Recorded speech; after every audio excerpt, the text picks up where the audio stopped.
This is the Honda CR-Z, a pretty little 2+2 coupe. But we left one important word out there, and that word is hybrid, which makes it a bit more interesting than your usual small coupe.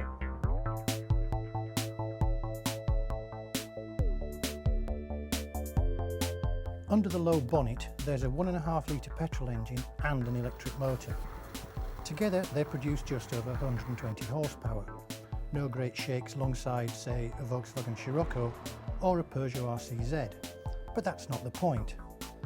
The CR-Z is designed to give you sports coupe fun without the fuel consumption and emissions penalties that you would normally get with a petrol engine. And what electric motors do give you is lots of low-speed torque, so the CR-Z makes up in drivability what it lacks in performance.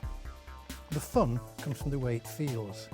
It has a slick manual gearbox, a first in a hybrid, sharp steering, great handling and a low-slung driving position.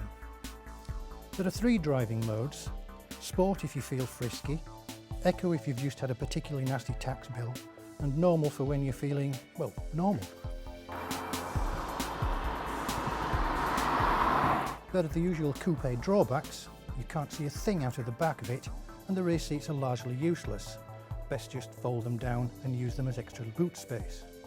But if you're interested, there are 3 different versions, starting at £17,000. Mention the word hybrid and most people will think of a Toyota Prius. What they might not remember is that Honda was selling hybrids in the UK long before the first Prius arrived. And this is anyway a different kind of hybrid. It won't budge an inch without the petrol engine working and on electric power alone. But there are still some interesting figures.